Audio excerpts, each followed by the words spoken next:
በኃይልም ጨመቁት፣ እንዲህም አሉ፣ ዑመር ሆይ አላህ ለወሊድ ቢን ሙጊራ ያከናነበውን አይነት ውርደት እስኪያከናንብህ ትጠብቃለህን? አላህ ሆይ ዑመር ቢን ኸጣብ እነሆ አላህ ሆይ እስልምናን በዑመር ኢብን ኸጣብ አበረታ። አሰላሙ አለይኩም ወራህመቱላሂ ወበረካቱ። ወደ ቻናል ቤተሰቦች እንዴት ናችሁ? ሰላም ከኔ አልሐምዱሊላህ በጣም ሰላም ነኝ። ክርስቲያን ወገኖችም ሰላም ብያለሁ።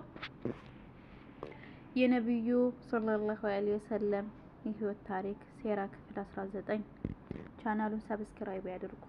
በኃይልም ጨመቁት፣ እንዲህም አሉ፣ ዑመር ሆይ አላህ ለወሊድ ቢን ሙጊራ ያከናነበውን አይነት ውርደት እስኪያከናንብህ ትጠብቃለህን? አላህ ሆይ ዑመር ቢን ኸጣብ እነሆ አላህ ሆይ እስልምናም በዑመር ኢብን ኸጣብ አበረታ። ዑመርም ከአላህ ሌላ አምላክ እንደሌለና አንተም የአላህ መልእክተኛ መሆንህን መሰክራለሁ በማለት ሰለሙ። በቤቱ ውስጥ የነበሩ ሁሉ ድምጻቸው ከመስጊዱ እስኪሰማ ድረስ ተክቢር አደረጉ። ዑመር ማጎብደድ የማያውቁ ብርቱ ሰው ነበሩ።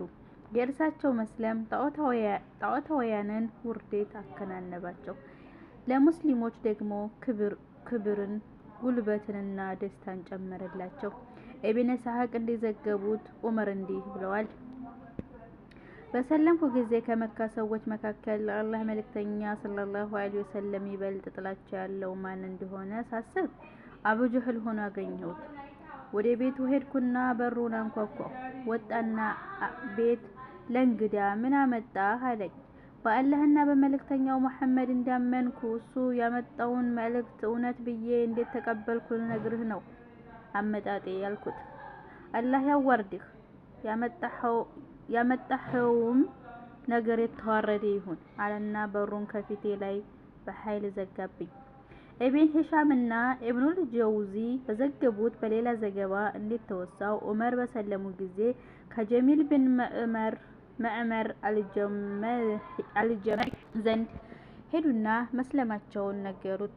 ወሬ በማሰራጨት ከቁረይሽ ሰዎች ይበልጥ ፈጣኑ ነበር። ኢብኑል ኸጣብ ከወገኖቹ ሃይማኖት አፈነገጠ በማለት ጮሆ ተናገረ። ዑመር ውሸት ነው፣ በእርግጥ ሰልም ያለሁ አሉ።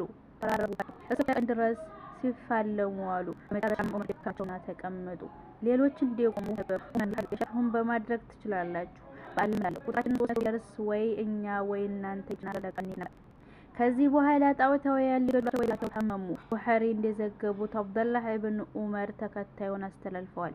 ዑመር ጥቃት እንዳይደርስባቸው በመስጋት ከቤት ውስጥ ተቀምጠው እያለ አልዓስ ቢን ዋኢል አሰሐሚ አቡ አምር መጣ። ባህር የተቀመቀመ ልብስ ተጎናጽፈዋል። የበኒ ሰህም ሰው ነው።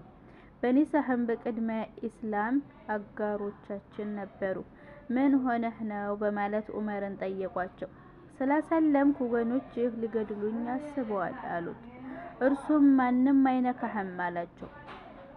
ሲወጣም በርካታ ሰዎች አገኘና ወደ የት እየሄዳችሁ ነው አላቸው። ኢብኑል ኸጣብ ከወገኖቹ ሃይማኖት አፈንግጧል አሉት። ማንም እንዳይደርስበት አለ። ሰዎች ይህን ቃሉን ሊጥሱ አልደፈሩ።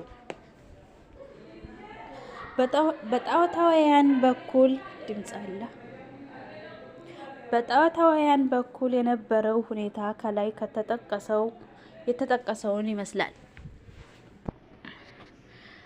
በሙስሊሞች ወገን በኩል የነበረውን በተመለከተ ሙጃሂድ ኢብን አባስን በመጥቀስ እንደዘገቡት አልፋሩቅ በሚል ስያሜ የተጠሩት ለምንድን ነው ስል ዑመርን ጠየኳቸው። ሐምዛ ከኔ 3 ቀን ቀደም ብለው ሰለሙ በማለት ጀምረው የመስለማቸውን ታሪክ ካወሱ በኋላ በመቋጫው ላይ እንዲህ አሉ። በሰለምኩ ጊዜ የአላህ መልእክተኛ ሆይ ብንሞትም በህይወት ብንኖርም በእውነት ላይ አይደለንምን በማለት ጠየኳቸው። አዎ ነፍሴ በእጁ በሆነችው ጌታ እምላለሁ፣ ብትሞቱም በህይወት ብትኖሩም በእውነት ላይ ናችሁ አሉኝ። ይህ ከሆነ ታዲያ መደበቅ ለምን አስፈለገ? በእውነት ባላከኝ ጌታ እምላለሁ ይፋ እንወጣለን አልኳቸው። በሁለት ረገድ የሰልፈውን ሐምዛ አንደኛውን እኔ ደግሞ በሌላኛው ረገድ እየመራን አደባባይ ወጣ። በተከበረው መስጂድም ገባን። ቁረይሾች ከዚያን ቀን በፊት አግኝቷቸው የማያውቀው ሀዘንና ውርደት አገኛቸው። የዚያን ቀን የአላህ መልእክተኛ ሰለላሁ ዐለይሂ ወሰለም አልፋሩቅ በማለት ሰየሙኝ።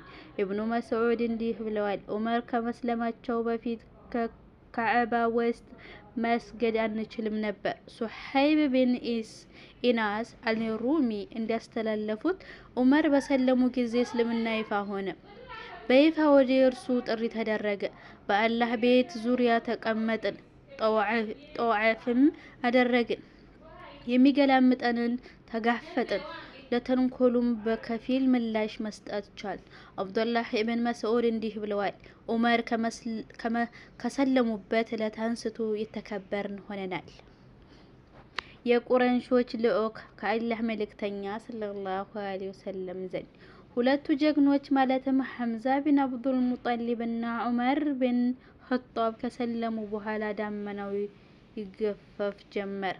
ጣዖታውያን በሙስሊሞች ላይ ሰቆቃ ከማዝነብ ስካራቸው በመንቃት ለነብዩ ሰለላሁ ዐለይሂ ወሰለም የሚፈልጉትን ሁሉ በመስጠት ጥሪያቸውን ያቆሙ ዘንድ ለመደራደር ወሰኑ።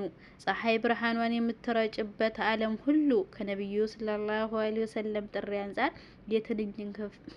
የትንኝ ክንፍ ያህል የሚመጥን ዋጋ እንደሌለው እነዚህ ምስኪኖች አላውቁም ነበር። ቢን ክዕብ ቀረዚን በመጥቀስ ኢብን ኢስሐቅ እንደዘገቡት ኡትበት ቢን ረቢዓህ ባለበት ነው። አንድ ቀን ከቁረይሾች ጋር እያለ የአላህ መልእክተኛ ሰለላሁ ዐለይሂ ወሰለም ብቻቸውን ከመስጂድ ውስጥ በተቀመጡበት ቁረይሾች ሆይ ከመሐመድ ዘንድ ሄጄ ምናልባትም ማባበያዎችን አቅርበንለት ያሻውን እንዲወስድና ከጥሪው ይታቀብልን ዘንድ ላናግረው አለ። ይህ የሆነው ሐምዛ መስለማቸውንና የነብዩ ባልደረቦች ቁጥራቸው እየጨመረ መሄዱን ባዩ ጊዜ ነው።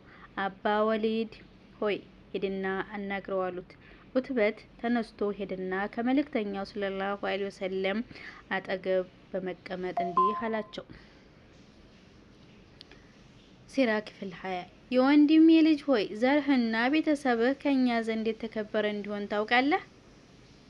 በወገኖችህ ላይ ከባድ ነገር አምጥተሃል። ህብረታቸውን በትነሃል። አስተሳሰባቸውን ያደርጋል። አለቆቻቸውንና ሃይማኖታቸውን አንዋል። ከአያት ማየት ጀምሮ ሲወርድ ሲዋረድ በመጣው እምነት ሰውንም በመና ሐሳብ አቀርብልሃለሁ። ምናልባትም ትቀበል ይሆናል። ያ ነብዩ ሰለላሁ ዐለይሂ ወሰለም አበል ወሊድ ሆይ እየሰማውህ ነው አሉት። እንዲህ አለ፣ የወንድሜ ልጅ ሆይ በዚህ ባመጣኸው አዲስ እምነት የምትፈልገው ገንዘብ ከሆነ ከሁላችንም የበለጠ ሀብታም እናደርግሃለን። የምትሻው ልቅናም ከሆነ አለቃችን እናደርግሃለን። ያለ ፍቃድህ ምንም ነገር አንፈጽምም። የምትፈልገው ንግስና ከሆነ ንጉሳችን አድርገናል። ይህ የሚገልጽልህ ነገር አልቋቋመውም። የማትችለው በሽታ ከሆነ ሐኪም እንፈልግልሃለን። እርሱ ትፈወስ ዘንድም ያለንን ገንዘብ ሁሉ እናዋጣለን። ንግግሩን ሲያጠናቅቅ መልእክተኛው አበል ወሊድ ሆይ ጨረስክን? አሉት። አዎ አላቸው። እንግዲያው ስመኝ አሉት። እሺ እየሰማሁህ ነው አላቸው። የሚከተለውን የቁርአን መልእክት አነበቡለት። ሐሚም ቁርአን እጅግ በጣም ሩህሩህና አዛኝ ከሆነው አምላክ የተወረደ መልእክት ነው። አንቀጾቹ ግልጽና የተደረጉትና የተብራሩት የሆነ መጽሐፍ ነው። በአረበኛ ቋንቋ የወረደው ቁርአን ነው። ለሚያውቁ ሰዎች አብሳሪና አስፈራሪም ነው። ይሁንና አብዛኞቹ መልእክቱን ከማስተንተንና ከመተግበር ሸሽተዋል። እነሱ ፈጽሞ አይሰሙም። ልቦናችን በመሸፈኛቸው ውስጥ ናቸው። ወደ እነሱ ከምትጠራን እምነት ተጋርደዋል። ከጆሮቻቸው ውስጥ ድንቁርና አለ። በእኛና በአንተ መካከል ግርዶ አለ። በመሆኑም አንተ የምትሻውን ስራ እኛም የከጀልነውን እንሰራለን አሉት። የአላህ መልእክተኛ ሰለላሁ ዐለይሂ ወሰለም ንባባቸውን ቀጠሉ። ኡትበት እጆቹን ወደ ኋላ አድርጎና እነርሱን ተደግፎ የአላህን ቃል በጥሞና አዳመጠ። የአላህ መልእክተኛ ሰለላሁ ዐለይሂ ወሰለም ከሱጁድ ቦታ ላይ ሲደርሱ ሱጁድ ወረዱ። ከሱጁድ ሲነሱም አበል ወሊድ ሆይ የሰማኸውን ሰምተሃል፣ የሚበጅህን ወስን አሉት። እትበሕን ወደ ባልንጀሮቹ ሲሄድ ከፊሎቹ በአላህ እንምላለን አበወሊድ የተመለሰው በሄደበት ገጽታ አይደለም አሉ። ከአጠገባቸው ደርሶ ሲቀመጥ አበወሊድ ሆይ ምን ይዘህ መጣህ ሲሉ ጠየቁት። በአላህ እምላለሁ አስደናቂ መልእክት አድምጬ ተመለስኩ። ይህን አይነት ቃል ሰምቼ አላውቅም። በአላህ እምላለሁ ግጥምም ድግምትም ጥንቆላም አይደለም። ቁረይሾች ሆይ እባካችሁ ስሙኝ፣ ለዚህ ሰው እንቅፋት